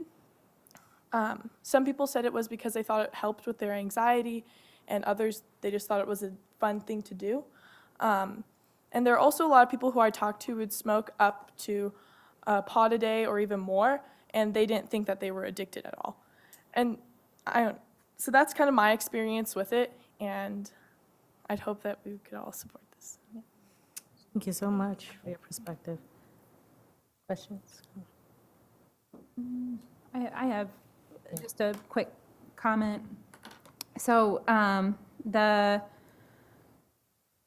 speak a little bit to board policy, the board policy and the committee and what implications we might have in addition to supporting the education component and the campaign to raise awareness, I think particularly for parents, I appreciate that incorporation in that, and the recommendations you've made resonate with me and make sense, and certainly I support them. And I saw Jessica stand in front of the City Commission I guess, a year ago, or something like that, around. We sent them a letter. We sent them a letter. Sent them a letter supporting the Tobacco 21 initiative. So I'm actually really disappointed to hear. I don't think I realized that they came back a second time and said, we're not interested at all. That's really disappointing. So it's frustrating Because it never got to the, yeah. Yeah. So I think a lot of people don't quite realize that. Yeah. There were only 4 commissioners in attendance, so potentially we could ask them to try again, but our kind of pulse on it is that that wouldn't necessarily change. Right. I would have to say that that was when we were observing that meeting, my takeaway. I'm not surprised that that's the direction that things went based on the kinds of questions that they were asking. But certainly, I hope on Thursday you hit this very hard and that our letter still stands, and certainly we are supportive of Tobacco 21. Worst case scenario, right? We rescind in January when we have new. Well, I'm not sure we should wait that long. Agreed. But I don't know if we can do anything. And by the way, who were those 4 commissioners? Yeah, so Mayor Larson, Commissioner Boley, Commissioner Ananda, and Commissioner Herbert were the 4 that were in attendance. Soden was not there. Mayor Larson asked to put it on the agenda. Herbert and Ananda said, no thanks, I'm not interested in addressing it. And that was that. So. And there is some rationale behind their thinking as it relates to, I mean, there's some nuances that are worth weighing, but they just, for me, and certainly sitting on this board, those considerations do not outweigh the consequences of not taking the opportunity to participate in T21. So very disappointing, and certainly I'll be talking to all the candidates running. And as Kelly's looking up, I was wondering, as we are trying to get the information out to parents and families, you have the forum on Thursday. How will it be presented? Will it be televised? Will it be recorded? Because there are parents, families that may not be able to get out there and kind of hear that perspective. So. Yeah, that's a great question. So I'll talk with George, our communications coordinator. We actually had a forum on vaping specifically back in June, and we were able to Facebook live feed it. So I'll suggest that we do that again. My guess is he's already planning on that, but I'll double check. Thank you. So if I could just add one more thing about the city commission, because it's kind of coming back to me how that conversation went now. One commissioner did mention that one of the concerns was that it would be very difficult to monitor, and they didn't want to put any extra pressure on like the police force to monitor this, which I will say frankly at the time I thought was an interesting argument, but upon further reflection, even just talking about it, it would not be any different than liquor stores or anywhere else. So that's kind of a non-issue. So I think going back to talking to your communication specialist and kind of being prepared to have a reasonable response to something like that were it to come up again would be really helpful. And then at the policy committee, we had this discussion about what are the reasonable consequences for vaping, and what are the current consequences that we have, and that's something that the board actually has some purview over. The conversation was interesting. I gained some new perspectives I didn't have in terms of if the consequence is heavy, does that speak to meaning if it has weight, does that speak to the students does it communicate we're taking this very seriously? If the consequence is light, does it communicate that feeds into what you had said about we don't care, or teachers don't care? Is that an accurate summary of, and one of the things that challenges me when I think about, as a board, things that we might be able to do. I want to investigate this further, but certainly wanted to cite a recommendation from the Public Health Law Center, which I'll ask Elise to forward to the board members, and that I shared with this particular committee. There is recommendation that you consider not utilizing out-of-school suspension for the use of vaping, and that you look at when you use in-school suspension, or if you use that at all. Because what happens if we have this large number of students that are being impacted, it's been in my house. When you talk about your why, it's been in my house. I think many of us have talked about it as a board. Shannon's, we've talked about how important this is to us as parents that have high school-aged children. So wanting to think through what are the right consequences, and I really appreciate that you're looking at incorporating modules or some education component as part of the consequences, as using it not necessarily as a consequence, but an educational opportunity to learn and to think through how is this having an impact on your body. What I am concerned about as a board member, I see some of our neighboring districts taking a very harsh stance by utilizing consequences that keep kids out of school. And one of the things I would like this board to think about is certainly it's not a proposal that the policy committee has formulated. We still have, I think we have more information that we have to gather from you all before we would make that kind of a policy recommendation. But I do think the board now, one of the challenges that we have, or one of the things that we should put on our agenda, is to consider what are the appropriate consequences. Right now, as they're written, as a single board member, I would say I don't think that they're helpful in terms of really getting at addressing the issue in the way that you all have suggested. So I would like The to, word consequences is completely the opposite of going in a restorative practice Right. approach Yeah. in and of itself. yes. So, So yeah, right now, I think, I second that. yeah, so I think if the policy committee, I think we can take that on as a charge to present to the board what's right now, what are the guidelines that you all have to follow when you have someone come to you, and are there edits we need to make to those policies that would better serve the student, better serve the school, and how would you staff some of the ideas that I thought were brilliant, but maybe in practice as educators you're thinking, what is this social worker talking about? Because how are we possibly going to have enough people to help with these mental health components, or to staff monitoring whether modules have been completed, et cetera. So looking at what is it really, some of the ideas that we have are how do we implement them in a way that's wise financially and that also benefits the student.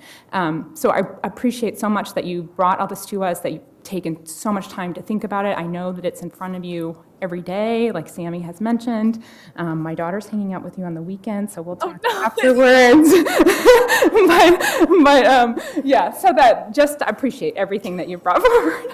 For Sammy, I'll be texting Stella. What Jessica said, I was thinking as Hank was up here speaking, that would have been a perfect example of Yeah. a restorative practice Yeah. procedure. Sans the ISS, that would have been his way of restoring, or going out and speaking to his peers about what he realized. That would have been a perfect opportunity to use that. So the consequence should be that they should all have to come and speak to the board. Figure out a line. Yeah, absolutely. But is there a reason we can't send another letter? And it may not make much of a difference, but at least it gets it out there. I mean, I can't, and I'm kind of fixating on this because I'm so disappointed with the city commission and people I voted for, which I will not do again. But I really wish we would do that. And I think that kind of sets a stage if we're going to be asking the candidates about what their stance is on this particular issue, that we've got some documentation that this is what we care about. Yeah, I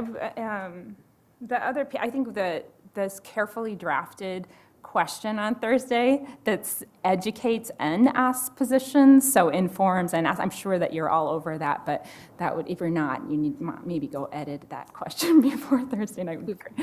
Yeah. Yeah. General, Shannon? And I don't recall, I remember sending the letter. I don't remember if we talked about in that letter, and probably not at the time. We probably didn't have enough even anecdotal data to include, but I think it'd be really great to include the anecdotal data from our students.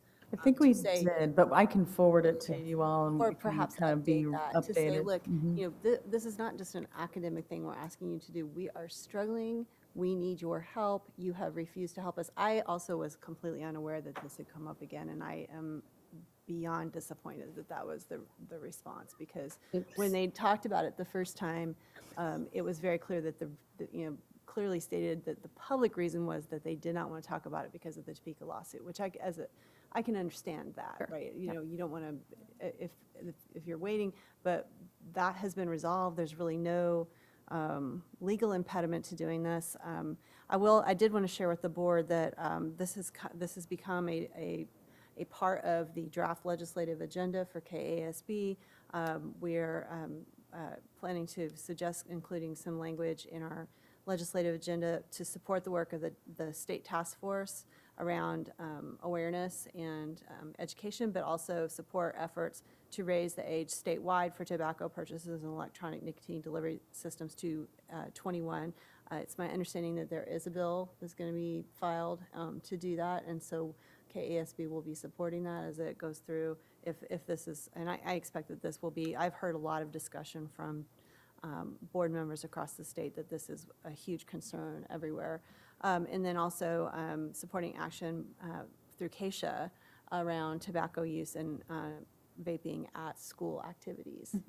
So making some changes to some of their regulations around that. So, and then I had a question, the last thing I wanted to ask, I had a question about the Communities That Care survey. So this is something that had been on the policy committee's agenda for discussion for several years, because when that change to state law was made, we had that concern. And at the time, we asked the question of whether it has to be an individual opt-in, opt-out for each survey, or if we could somehow use our student registration system to allow parents to opt in to taking part in those kinds of surveys Right. globally. We talked about that at the superintendent's meeting for the county with that Dr. Lewis and I had been attending. This came up several times with that exact conversation. I don't think Kevin's here, but certainly Kevin and Jose have been part of that conversation of when you register at the beginning of the year, kind of opting into all of these tests, because yes, it's not just good data on smoking, it's good data on all sorts of things that are really pretty important for us to understand. That would be perhaps a way to get around the barrier that policy presents to gathering good data. On the flip side of that, I also made an additional note to add that to my list of things. My understanding was we were going to try and do that this year. Did it not work out with Power School? Yeah, we did it with Power School, so when new students register, they opt in. Yeah. for that. So we'll, So is that just for new to the district students, though? Because I'm trying to remember I don't remember having an opportunity. I think it's when you kind of set up your registration over the summer. Because I remember, I mean, with Hazel, I had to do it. And that question applies to the Communities That Care survey. I can follow up to make sure it applies to, because there were some nuances there with Okay. some of those questions in the Communities That Care survey that it may not have applied to, so we still may be, Year behind. yeah. Yeah, hopefully we're not, but that was our intention, was to make it happen for this next year. That was kind of the agreement of all the superintendents in the county. Okay. I think Baldwin was already doing it, but weren't, I think there was one other maybe that wasn't, or something like that. Maybe it was Eudora doing it. Yeah. Wonderful, thanks. I had a question. I was wondering if there's like any easy or anonymous way for students to report vaping at school. Great question.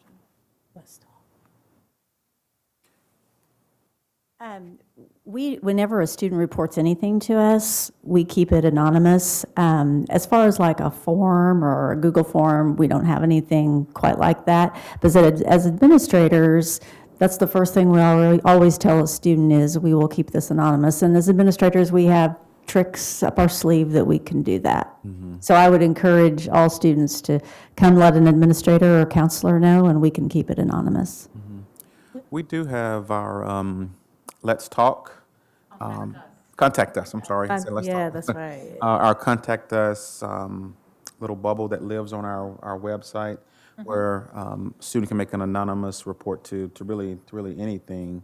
And I wrote down here, when you mentioned something about, somebody mentioned something about a QR code, if we could possibly maybe put some QR codes up in the restrooms or around the building where I know students have their cell phones, they can just scan it and report immediately. So that's one option. And then two, having that go-to adult that you can go to at any time and say, hey, you may want to go in the restroom or something. Yeah, I think that'd be really helpful, especially if like the QR codes are posted like on the back of the bathroom stalls or something too. And just like advertising that a lot more, because I know personally, I didn't know that like you went to administrator to like report or like you could report something like that. And so I feel like a lot of people are also in that same situation. I think that would be super helpful. And I think it's best to do it as immediate as possible, because a lot can happen in an hour. That jewel can go in the trash somewhere, or, yeah, it's just best to go to somebody as quickly as you can. A teacher, be a way to- security, administrator, an adult, period. I would ask that we consider, that works great for the high school, but how can we allow students to feel comfortable at the middle school level because they are not permitted to have their cell phones out during the day? They're not supposed to have them except during lunch. So I, in fact, had this very conversation with my middle school son today about vaping, and asked him, have you seen anybody doing this, at school? And, what would you do if you did? And I don't know that he's only been a sixth grader for a few weeks now, but he didn't really have any idea what to do. So that's an opportunity to. I do. to I help those think kids during our understand. advisory, I think what's nice about our middle schools is we do have those small group advisories, and I think during that time, that's where our Connect with Kids lessons take place and so forth. So that would definitely be a good place to connect with that particular adult or educator, and I think we just need to make that message clear to our middle And school. just making sure that they understand that it is, that's something I've heard as a repeating theme, that it is okay to share something like that with an adult because it's unsafe.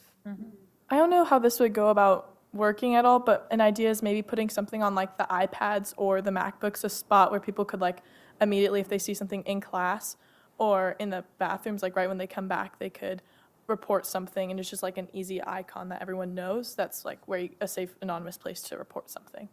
And middle schoolers do have iPads, and so with our Go platform, we can it is already up there. Our Contact Us icon is there for students to report things. But it sounds like that's something we need to tell them, right? Mhm. So I think that needs to be in our communication. So I'll do that. So I'll communicate some of those different pieces that Dr. Lewis and that you were sharing, and so the teachers will know to communicate that to students. Protect the students and give the data that we need to push forward. Very much tonight. Thank you. Yeah, I want to thank our team for putting together a presentation. And as you can see, these great ideas that are coming from my right over here.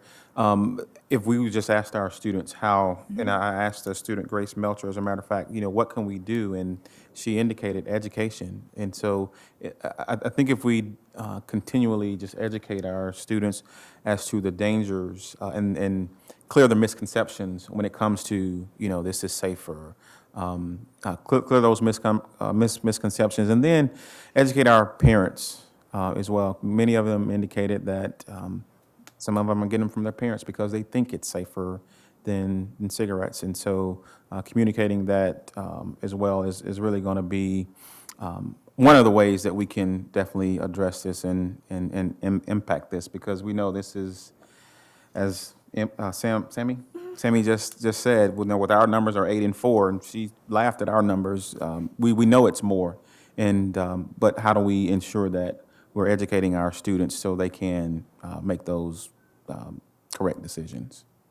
I appreciate, Dr. Lewis, too, the piece that I've been hearing in part of the conversation tonight that's been interwoven, and I think is an important piece, particularly for this, my observation as a parent for this particular group of kids in this moment in time, talking to them about the social justice component of it, that this is something that's being done to them, and I really appreciate the way that you've talked about the marketing, the way that you have removed some of the shame from the kid to say, we understand that that you have been targeted, and this is a consequence of that targeting. So thank you very much for including that in the conversation.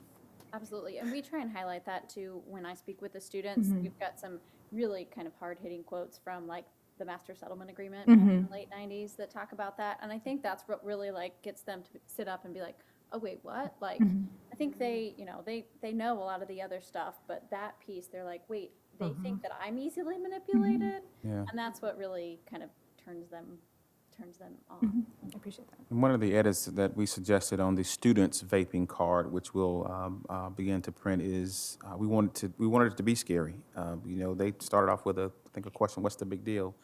And I suggested put a picture of a lung or something that really gets their attention, and so you'll see that on the students' card as well. As I indicated with the safety issue, this is a community issue. Of course, we saw some key players here that are that will have a huge impact on us beginning to address this. We will be sending out an email to families as well, and I would encourage everyone to, one, don't forget to vote, and vote for the right persons. And also go back and watch this video, continue to educate ourselves and share this video, and this is how we will come together as a community to really address this issue. So thank you so much for your work on this presentation. Thank you. Thank you.